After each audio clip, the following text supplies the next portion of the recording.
Super Committee, formerly known as the United States Joint Select Committee on Deficit Reduction, was created on August 2nd, 2011, out of the Budget Control Act of 2011. This act raised the United States debt ceiling to $400 billion and helped the U.S. to not default on its credit. The committee is comprised of 12 members, 3 House Democrats, 3 House Republicans, 3 Senate Republicans, and 3 Senate Democrats. The appointments to this committee were made by the Speaker and Minority Leader of the House and the Majority and Minority Leaders of the Senate. And these appointments were made on August 9th and 10th of this year. And the committee members were given the task of finding at least $1.2 trillion to make in budget cuts over the next 10 years. So to make up this $1.2 trillion, the members could, cut a number of things, which include, but are not limited to, revenue increases, raising taxes, tax reform, like simplifying the tax code and eliminating loopholes, military spending cuts, and reforming programs like Social Security, Medicaid, and Medicare. They were given the deadline of November 23rd, which is this Wednesday, to have a proposal completely set.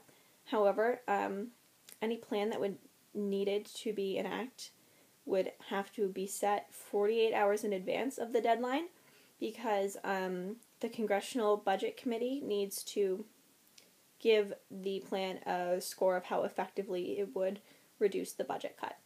So that means that a plan or agreement would needed to be reached by tomorrow, which is Monday the 21st.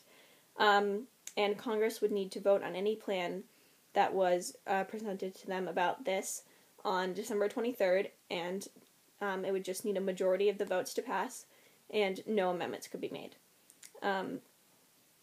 And if no such plan is reached, then automatic spending cuts across the federal budget to make up for the $1 trillion would start, and these cuts would be made across the federal budget, and they would be made equally across defense and domestic spending starting in 2013. However, Congress does have the power to amend or undo this automatic legislation, and as of now, no plan and no compromise has been reached between the deadlocked Republicans and Democrats on the committee. But various plans have been presented by both the Democrats and the Republicans to reduce spending. These plans have some of them have reduced the debt altogether, some of them just partially, but either side has rejected the plans and no formal plan has been set.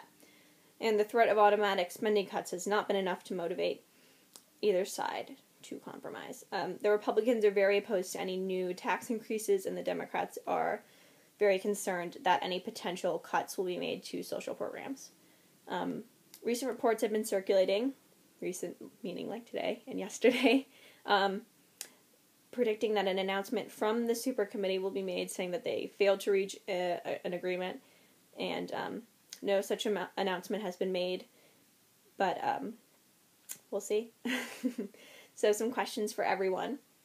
Do you think that the Super Committee was given enough time to reach a proposal of such huge magnitude facing our country? It's a very big issue. Do you think that the committee was given enough time, but simply could not overcome the differences, personal agendas, and refusal to compromise with the other party? Do you think that the committee should be given an extension?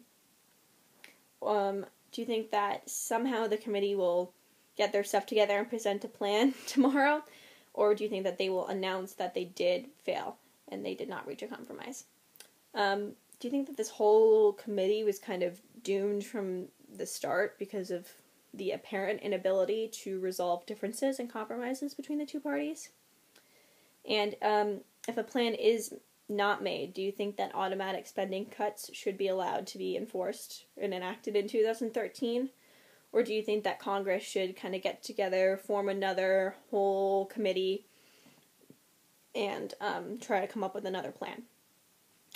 And do you think that the ability to not compromise has kind of disenfranchised people with the political parties and the political system? And do you think that this inability to compromise on this issue will affect the elections and how people vote for certain parties in the next election? So, just some questions to think about. Don't have to answer all of them. I knew we threw a lot out of there, so just let me know what you think. Another little interesting tidbit is that 2 House Republicans from Michigan were actually on this super committee. So, just thought you should know.